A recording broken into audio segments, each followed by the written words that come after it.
Welcome to I Said What I Said. I'm Brad Wakai. That's Tyson Gentry. Tyson, we always have the running joke that the NFL never sleeps. And right before the freaking NBA Finals about to tip off, Wemby and the Spurs, the Knicks, they're finally able to do it.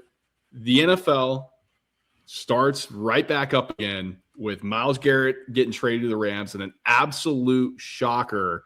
And what we're going to do is go over that trade, the compensation, all that. Did the Rams overpay? All that good stuff. Are they now the favorites for the Super Bowl? What the Browns, are they in shambles? We're going to go over all that stuff. What did you make of this, man? I mean, this was a hit my notification was like, whoa, okay, now we're playing now. Yeah, it was. The NFL was like, oh, you have New York in the finals? That's cool. Watch this. Here, LA, come get the best player in football. This was something that, for years now, it's like Myles Garrett not available. And then he signs the giant extension last year, and it was kind of like, or a couple of years, whatever it was like, well, now Myles Garrett's just going to be a Brown. Like that, he's a one helmet guy, I guess. And then for like 3 days before this happened, it was like Myles Garrett is being floated. We have rumors for the Rams. We have rumors with the Eagles. A handful of, other teams are kind of floated on the periphery. But anytime the Rams get involved for somebody, it's like, yeah, they're not getting outbid. Like, that's not the way that they're going to lose this guy. So to see that it was L.A. was a surprise to see, what I think is the best player in the NFL moved. But it made a heck of a lot of sense when you started looking at the other side and you're like, oh, yeah, it's Les Snead. The Rams acquired the reigning defensive player of the year in Myles Garrett. They traded away Jared Verse, defensive end, who won Rookie of the Year, 2027 first-round pick, a 2028 second-round pick, and a 2029 third-round pick. Now, that's a hefty price, but you just laid it out. I mean, this is freaking Myles Garrett, man. Like, you can get Myles Garrett, you get him. Like, not really a conversation starter for me. I don't think the Rams overpaid. If anything, they potentially underpaid. I mean, Jared Verse is awesome, but you give him a first-round pick. I mean, dude, it's Myles Garrett, and you're adding him to a team that very easily could have won the Super Bowl last year if they had a guy like this. So I love this trade for the Rams. We'll talk about what it means for the Browns, but man, dude, it's hard for me to look at the Rams and not think, yeah, this team is the best team in the NFL right now. The Rams probably would have won the Super Bowl last year if they had Trent McDuffie, who they went out and got. And they got Jalen Watson. And then they go out and get Myles Garrett. And this team is going to be disgusting. And we're already getting, Aaron Donald has hashtag ready on his Instagram while he's bench pressing a refrigerator or whatever it is. Yeah, like it doesn't matter. He's just curling a Tesla. But this, I can't handle that. Like if it's both AD and Myles Garrett, I think we should wrap it up. But this is a home run from the Rams' perspective. We weren't exempt from the people that were like, this Ty Simpson pick, like, I get it, you're not going to be picking at 13 for a long time, but now this makes a heck of a lot more sense why you pass on a Reuben Bain because you had your sights set on a little bit bigger fish. And this dude he's the biggest fish in the NFL. He's had 23 sacks on a team that was losing every game. He's destroyer. The biggest winner of this whole thing is probably Joe Burrow because he doesn't have to see Myles Garrett anymore, and that's ended his season a couple times. But I think if you're Chris Shula, the defensive coordinator for the Rams, you were over the moon with how this offseason went because, like I said, you get McDuffie, you get Watson, and you're already – that's enough if you're a Rams fan where you're like, I feel really good going into next year. Like, Puka stuff this offseason aside, he's going to be fine for NFL purposes, at least. Like on the football field, you don't seem to have to worry about him so much. And his offense is going to be sick. Brad, Matt Stafford was the MVP of the league. He led the league in, was it passing touchdowns and yards a year ago? I believe so. Puka Nacua leads the league in receiving yards. Devontae Adams leads the league in receiving touchdowns. Myles Garrett just broke the sack record. These dudes are now all on the same team, coached by Sean McVay, ran by Les Snead. This is a very scary proposition for the rest of the league. It is so rare for a team to win the Super Bowl in the Seattle Seahawks, and going into the next season, everyone's like, well, they're second in the division. Crazy. I mean, it really is crazy. And you laid it out extremely well. I mean, circling back to the Ty Simpsons thing, I mean, we certainly were talking about this, like, we don't really get this. And we're looking at Les Snead, and we're like, that's a weird thing. And then the Sean McVay reaction, and it was so strange. I'm going to go on this. I don't think they were holding and like trying to trick the league, and they're like, "Ooh, we have this Myles Garrett thing." Like they had no clue he was going to be available, and mainly because Andrew Berry basically said however many times that they were not going to trade Myles Garrett. And all of a sudden, you reverse course. But now looking back on it, taking Ty Simpson there is genius if you think that he can actually be the quarterback of your franchise and a great one at that, because you're really not going to pick in that range again based on this window that you've created. And man, it's not like Myles Garrett Tyson is 2 years away from retirement either. This guy's in this freaking peak of his powers right now. He's going to age like, Derrick Henry comes to mind. It's different offense to defense, but it's just like, this dude takes care of himself like nobody else in the league. Like he looks like an action figure, and he moves, like a gymnast. This doesn't make any sense, and he's getting better every year. And so, yeah, if you're a Rams fan, this had to be an all-time June 1st, because it was like, oh, that'd be cool, But they're floated for A.J. Brown earlier in the offseason. They're floated for guys all the time, and like the Trent McDuffie thing came out of left field a little bit, but then it was the same kind of deal where it was like, of course it's the Rams that go out and make this swing and get this guy. This one is kind of a nuke to the rest of the league. Yeah, and so let's talk about if they're now the Super Bowl favorites, because in the eyes of FanDuel, Tyson, they are the massive favorites, because FanDuel has them as plus 550 to win the Super Bowl. The Bills are second at plus 1,000. The reigning Super Bowl champions, the Seahawks, are third at plus 1,100, tied with the Baltimore Ravens at plus 1,100. I mean, it's a substantial favorite in June before we even get to training camp, before injuries can take place in training camp and all this. Like, they're just looking at this thing like, yep, Rams probably going to win.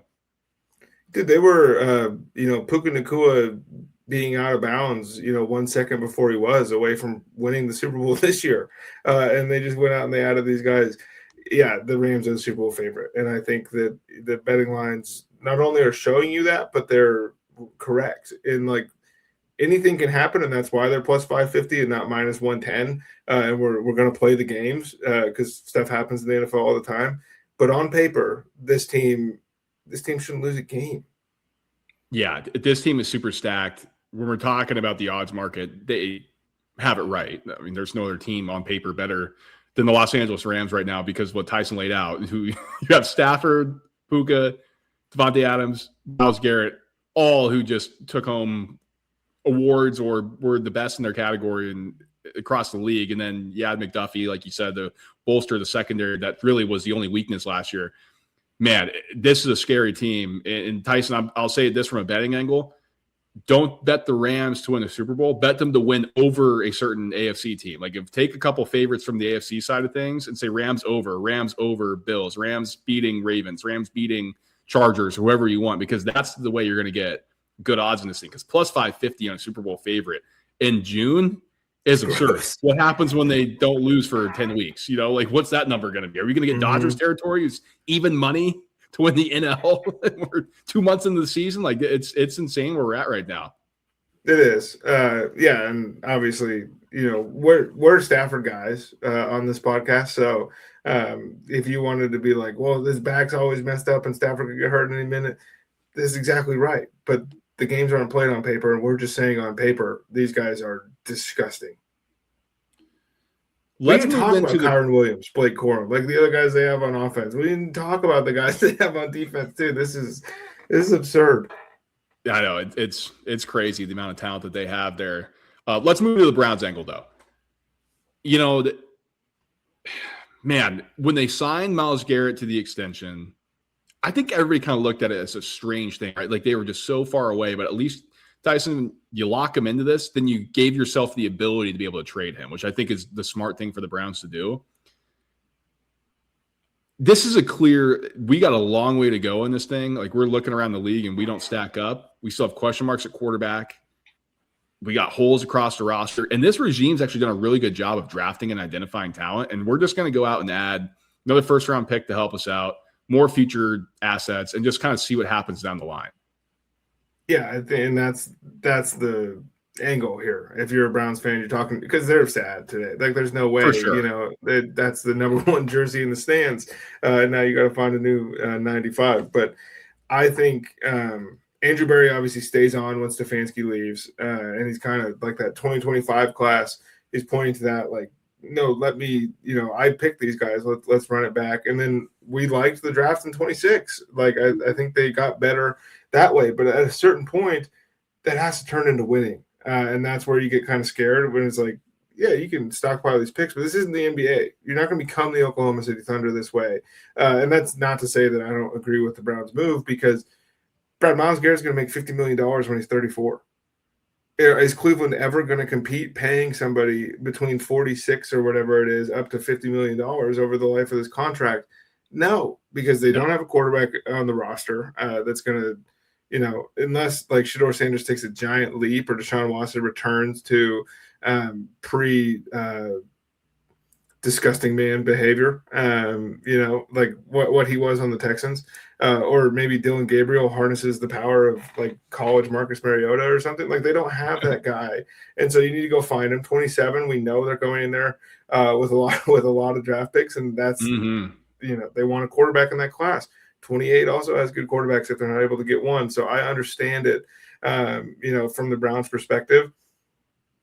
It was something probably that they had to do, but my mind goes to, well, why'd you sign with the extension then? Like, why are you going to eat the dead cap money when, this is a fine return for anybody in the NFL. There is physically not enough draft capital that you can have to get Myles Garrett off my roster if I'm competing. And so send him to a contender right before you have to sign that mega deal and eat this. That's kind of where my mind goes, because 2 years ago, Brad, the Browns weren't competing with anybody. That's the reality of the situation. So I understand it, and I'm going to heap some praise on Andrew Berry, but I'm also going to point out that aspect of it where it was like, well, they just found themselves stuck between a rock and a hard place, and they paid the guy that the franchise, he's the franchise player, and we all understand that. But there were certainly guys in 23 that would have paid up to get Myles Garrett to make a push. Yeah. No doubt, especially because he was younger then too. Like, you could have gotten a king's ransom for sure. And I know people already are pointing out, well, Sauce Gardner got more of a return, and I don't think that's the case. Jared Verse is good. First round picks. Jared Verse is awesome. And would you rather have him or Adonai Mitchell? Like, you'd rather have Jared Verse. Like, not even close. And so this is good compensation return, I think, for the Browns. Like, you accomplish what you need, where you're going to have 2 first round picks in 2027 and a loaded draft class, and you could potentially use that to go up and get a quarterback. Hell, you might even have the number 1 pick by yourself, and then you use the other draft pick to go get, maybe it's a Julian Say and Jeremiah Smith thing. I mean, man, now how do we look now? So we'll see how it pans out. But 3 years ago, you signed the extension or whatever the timeline was. Yeah, you could have traded him. Man, Tyson, I do feel for the Browns, though, because that's the only guy that you really had to cheer for a while. Is with Myles Garrett. And yeah, people are crushed. I mean, my guy, The Miz in WWE, he's a big Cleveland guy, loves the Browns. The poor guy got his heart broken on a flight. I saw him post on social media. This guy was distraught. I felt terrible for him. And that's really probably how everybody felt in Cleveland. I mean, seriously, this franchise, boy, not a lot to give your fan base something to cheer for. Myles Garrett etching his name in the history books. At least it was in a Browns jersey, Tyson, and people can look back on that and say, hey, he might did get it as it a again. Brown. You might get it again because now people are going to have to pass to beat the team that he's on. Whereas, like, before, it's like, yeah, you don't really have to throw the ball to beat these guys. Like, these kick a field goal, you're good. We're up 3. And that's not to say the Browns didn't punch above their weight a bunch when Myles Garrett was on the team. But part of that was because Myles Garrett was on the team. Right. He's the best player in football. He just is. And so when you lose that guy, you're sad. But, like, it's been a little strange to see Jared Verse just kind of like as an afterthought to this whole thing. Because if you asked the 30 other teams in the NFL that weren't involved in this deal what Jared Verse's objective value is, you're going to get a 1 and a 3, 1 and a 2 for Jared Verse. I think it's good from that perspective. He might be the biggest loser of this whole thing, dude. Could you imagine? Like, tough. You go from rookie of the year, losing in a snow game in a year you wanted to win the Super Bowl in 24, to a game away from the Super Bowl last year in Los Angeles, California. And then you wake up and it's like, God damn it, I live in Cleveland. We're going to win 4 games. Yeah, that is tough. And he's going to be there for the rest of his rookie contract, obviously. And then we'll see if they extend them after that. That's a tough place to be. But I think, to kind of wrap things up, obviously this is a huge win for the Rams. They're ultra aggressive. They continue with their DNA to be ultra aggressive, push all their chips even further into the table, try to win another Super Bowl with Matt Stafford. And then for the Browns, it's just a a realization and an admittance that we still got a lot of work to do. How can we get more capital? Unfortunately, we got to trade the best player that we have, and we gotta send Myles Garrett away. But I think, Tyson, you can't just be in no man's land. And I know the Browns have been bad, but really pulling the plug on this thing and try to reset without that capital of Myles Garrett. Yes, there's dead cap, but without paying him, a ton of money, and really just kind of you got to rebuild. I do like that approach from the Browns. And the Rams have a pretty good track record of trading for a guy on a historical loser and then going on and winning a Super Bowl the next year. All right, let's get out of here. Like, subscribe, and share. If you're watching on YouTube, smash the like button on the way out. Subscribe so don't miss a single thing we do. Share it with a friend, with an enemy. There's going to be a lot more NFL news that comes out. A.J. Brown traded to the New England Patriots. Tyson and I do an Eagles podcast here on the I Said What I Said channel. So if you're curious our thoughts on that, go check that out. It's in the feed. That's why you got to stay subscribed, like I said. And there will be other NFL news, of course, that is coming out because, like we said, the NFL never sleeps. So there's always going to be Jalen Reagor's on the Dolphins. Right, that's big. But if you're a basketball fan too, I will say NBA Finals are getting underway. Tyson and I are going to react after each game. That's our plan. And then we'll kind of go and figure things out from there as we enter really the summer months and we kind of move things forward here in the calendar. So we'll talk to you when we talk to you. Till then, guys, peace.